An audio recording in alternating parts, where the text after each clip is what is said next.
Welcome to The Explainer.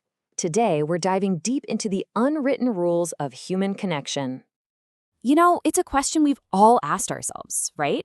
And it turns out the answer, well, it's all about a set of hidden codes in how we act.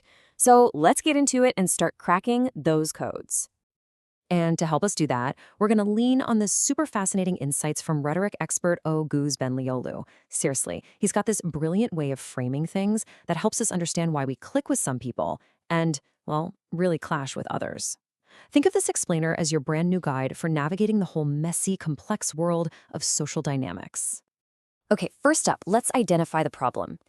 We're going to build a kind of field guide, a way to spot the exact behaviors that cause all that friction and just drain our social batteries. So, according to Benlioğlu, there are 4 major red flags for people who tend to push others away. You know the type. First, there are those backhanded compliments, right?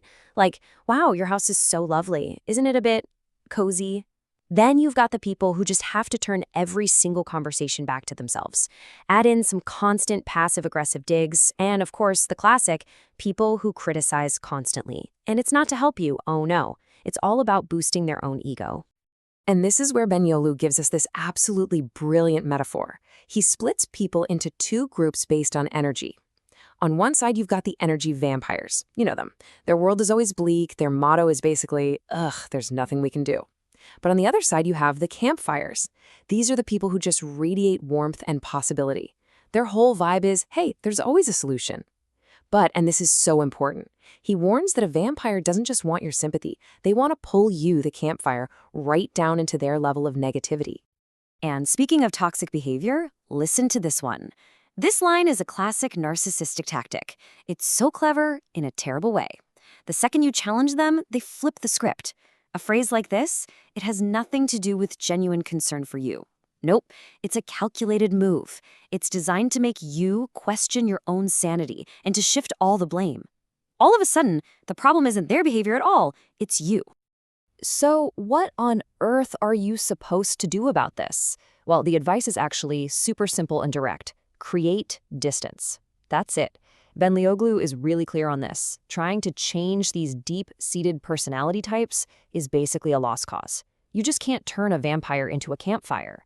So the best, most effective strategy? Manage your exposure. Protect your own energy. All right, so we've talked about who to avoid. Now let's flip the coin and talk about who we're drawn to. This next part is all about digging into the often really confusing dynamics of romantic attraction. Why do we fall for the people we do? Okay, so for this, Benlioğlu uses another really powerful analogy to explain a super common conflict in dating. He talks about 2 archetypes, the hunter and the farmer. The hunter, he's charismatic, a great talker, and he lives for the thrill of the chase. The farmer, on the other hand, is quieter, more focused on his work, patiently building something for the long term. So what's the classic trap here? It's being totally drawn in by the excitement of the hunter and then trying to turn him into the stable farmer he was never, ever meant to be. Sound familiar? So what actually creates that lasting attraction, beyond the initial fireworks? Well, Benlioğlu points to these 5 core qualities. And if you look closely, you'll see a theme. It's all about inner strength, not just showing off. It's about having real, healthy self-confidence, not arrogance. Being self-sufficient, not needy.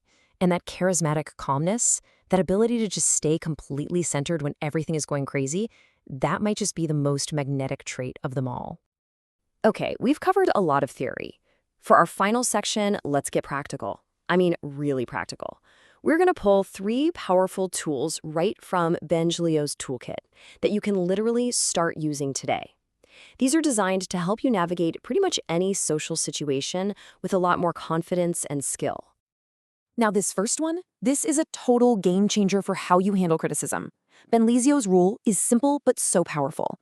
Listen politely to what anyone says, sure, but only, and I mean only, take it to heart if that person is at least 10 times better or more experienced than you in that specific area. If they're not, you're probably just dealing with someone's ego, not actual helpful feedback. Okay, check this out. This is basically a masterclass in persuasion without being pushy. The whole idea is instead of making one big, scary request, you build up a series of tiny yeses. And look at step 3. This is the magic key right here. It's not about what you want. It's all about framing the offer so they get something out of it. You're not asking for a favor. You're offering them an interesting story, a cool experience. And finally, this one is so simple, but so deep. It's a fundamental rule of nonverbal communication that goes way back. On a primal, gut level, when we can't see someone's hands, our brain registers a potential threat. It's just how we're wired.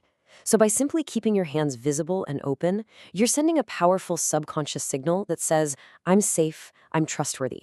It's an incredibly easy way to build an instant foundation for any connection. So, as we wrap up, which one of these insights really hit home for you?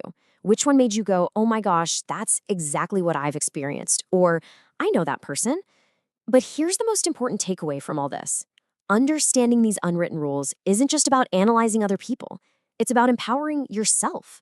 It's like being handed a map to navigate your relationships, to know when to set boundaries, and how to build the kind of connections you actually want in your life. So I really want to know, have you ever had to deal with an energy vampire?